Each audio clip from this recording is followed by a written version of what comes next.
عمران خان دعویٰ کر رہے ہیں کہ جنرل فیض حمید افغانستان میں حکومت کی تبدیلی سے متعلق ان کے لیے بہت اہم شخص تھے اور ان کو ہٹانے پر ان کے جنرل باجوہ سے اختلافات ہوئے. ساتھ ہی انہوں نے افغانستان میں افغان طالبان کی حکومت قائم ہونے کو خدا کا کرم قرار دیا. مگر حقائق یہ ہیں کہ افغانستان میں افغان طالبان کی حکومت آنے کے بعد پاکستان میں تحریک طالبان زیادہ مضبوط ہوئی ہے اور اس دہشت گرد جماعت نے پاکستان میں زیادہ حملے کیے ہیں. تو سوال یہ اٹھتا ہے کہ عمران خان افغان طالبان کی حکومت قائم ہونے پر یہ دعوے کیوں کرتے رہے کہ افغانستان نے غلامی کی زنجیریں توڑ دی ہیں, اور پاکستان کے اس وقت کے DGISI جنرل فیض حمید نے کابل کا دورہ کیوں کیا تھا جس میں وہ یہ کہتے ہوئے نظر آئے کہ everything will be okay.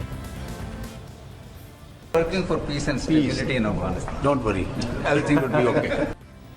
عام بات یہ ہے کہ عمران خان سیاسی سطح پر اور جنرل فیض حمید عسکری سطح پر افغانستان میں افغان طالبان کی حکومت قائم ہونے پر کالعدم تحریک طالبان کے ساتھ مذاکرات سے متعلق متحرک تھے. لیکن جنرل ریٹائرڈ طارق خان, جنہیں عمران خان نے سائفر اور امریکی سازش کے اپنے ہی الزام پر خود بطور وزیر اعظم اس معاملے کی تحقیقات کے لیے نامزد کیا تھا, انہوں نے اب یہ دعویٰ کیا ہے کہ جنرل فیض حمید اس حوالے سے ایک موزوں شخص نہیں تھے اور انہیں پشاور میں کور کمانڈر لگانا بھی ایک غلط چوائس تھی. صرف یہی نہیں, عمران خان نے آج یہ تسلیم کیا کہ تحریک طالبان پاکستان سے مذاکرات سے پہلے ہی ان کی کابینہ کے اراکین نے انہیں اپنے خدشات سے آگاہ کر دیا تھا, مگر اس کے باوجود انہوں نے مذاکرات کی کوشش کی اور فیصلہ کیا کہ انہیں ری سیٹل کرنے کے لیے پیسے خرچ کیے جائیں گے. جب ہماری گورنمنٹ کو ہٹایا گیا تو اس سے پہلے ہماری میٹنگ ہوئی. میں نے جنرل باجوہ اور ISI چیف تھے, اب مجھے یہ نہیں یاد کہ اس وقت جنرل فیض آ گئے تھے یا یہ جنرل ندیم تھے, ہم نے بیٹھ کے گفتگو کی. ہم نے سوچا کہ اب ان کو کیا کرنا ہے. انہوں نے وہ کہہ رہے ہیں کہ پاکستان آئے اب یہ واپس, اور وہ بیچ میں بھی پڑھنے لگے تھے کہ ہم کسی طرح بات چیت میں بھی وہ فیسیلیٹیٹ کریں. ہمارے نور الحق قادری صاحب جو خیبر ایجنسی سے تھے اور مراد, انہوں نے بیٹھ کے بڑا خدشہ بتایا کہ دیکھیں جب وہ آئیں گے تو ان کی سیٹلمنٹ کیسے ہوگی, کیونکہ بڑا مشکل ہوگا, لوگوں کی دشمنیاں ہیں, قتل کیے ہوئے ہیں آپس میں اور انہوں نے طالبان نے, تو وہ بڑی تشویش تھی. تو یہ فیصلہ کیا گیا کہ ہمارے جو قبائلی علاقے کے MNAs اور وہ بیٹھ کے ہماری سیکیورٹی فورسز فیصلہ کریں گی کہ ان کو ریہیبلیٹیٹ کیسے کرنا. یہ بھی سوچا کہ ان کے لیے پیسے خرچ کریں گے, کیونکہ دو ہی ہے نا, یا ہم ان کو مار دیں ساروں کو کھڑا کر کے, اور یا پھر ان کو سیٹل کریں. تو ہم نے ان سے یہ بات ہوئی اور وہ بدقسمتی سے بات آگے بڑھی نہیں, کیونکہ اور چیزیں آ گئی, اور آپ سب جانتے ہیں رجیم چینج کے اندر اور چیزیں آ گئی. یہ نہیں, عمران خان نے آج یہ بھی تسلیم کیا کہ جون 2022 میں مالاکنڈ میں طالبان کی واپسی سے متعلق احتجاج ہو رہے تھے اور انہوں نے اس حوالے سے کور کمانڈر پشاور کو آگاہ کر دیا تھا, لیکن وفاقی حکومت کو اس حوالے سے کچھ سمجھ نہیں تھی. 2022 کی جون کے اندر مالاکنڈ کے اندر مسئلہ آ گیا سوات کے اندر. ایک دم طالبان کی وہاں کوئی آیا اور وہ عوام کھڑی ہو گئی, ان کو بڑا کہ پھر سے وہی حال ہونے لگا جو کہ پہلے تھا. تو تب تشویش ہوئی اور میں نے جون کے اندر پھر میٹنگ کی اپنے پختونخوا کے MNAs اور MPs کے ساتھ, اور ان کو سب خدشہ تھا کہ یہ ایک نیا فینومینا پھر آ رہا ہے. یہ جو طالبان آ رہے ہیں وہاں سوات کے اندر جو ہو رہا ہے, اور پھر لیٹرز لوگوں کو آنے شروع ہو گیا کہ پیسے کے. اور پھر ہم نے, کیونکہ ہماری گورنمنٹ تھی KP میں, ہم نے انہیں کہا کہ آپ بات کریں وہاں کے کور کمانڈر سے اور کوئی اگریمنٹ کریں کہ یہ کیا ہو رہا ہے, یہ فینومینا کیا ہے. لیکن اس گورنمنٹ نے کوئی ان کو سمجھ نہیں تھی کرنا کیا ہے, نہ ہی ان کی کوئی توجہ تھی وہاں. تو ان کے اندر کوئی کسی کو نہ سمجھ تھی نہ کسی کا انٹرسٹ تھا. عمران خان دعویٰ کر رہے ہیں کہ انہوں نے تحریک طالبان کی واپسی سے متعلق جون 2022 میں کور کمانڈر پشاور کو آگاہ کر دیا تھا. لیکن دلچسپ بات یہ ہے کہ اس وقت corps commander Peshawar lieutenant general Faiz Hameed ہی تھے جو عمران خان کے پسندیدہ شخص تھے. اس حوالے سے بات کریں گے بیسر سیف, سابق ترجمان خیبر پختونخوا حکومت ہمارے ساتھ موجود ہے جو مذاکرات کا بھی حصہ رہے. بیسر سیف صاحب بہت شکریہ ہمیں جوائن کرنے کے لیے. سب سے پہلے ظاہر وزیر اعظم پاکستان نے کہا کہ 417 ارب روپے 10 سال میں دیے گئے خیبر پختونخوا حکومت کو, اور ہر سال 40 ارب روپے خیبر پختونخوا حکومت کو کاؤنٹر ٹیررزم کی صلاحیت بڑھانے کے لیے دیے گئے جو دیگر صوبوں کو نہیں دیے گئے. مگر اس کے باوجود گزشتہ ماہ سیکورٹی ایجنسیز کی رپورٹ سامنے آئی تھی کہ جو کاؤنٹر ٹیررزم ڈپارٹمنٹ ہے خیبر پختونخوا کا, اس کے پاس نہ فنڈز ہیں, نہ افرادی قوت ہے, نہ ہی صلاحیت موجود ہے, نہ ہی سہولتیں موجود ہیں. ان کی تنخواہیں بھی پنجاب کے مقابلے میں کم ہیں, جس کی وجہ سے بہت خطرہ ہے صوبے کو. شاہزیب, بالکل جو خیبر پختونخوا حکومت کا اس بارے میں موقف ہے اس کو بار بار واضح بھی کیا گیا ہے, میڈیا کے ساتھ شیئر بھی کیا گیا ہے, اور آج بھی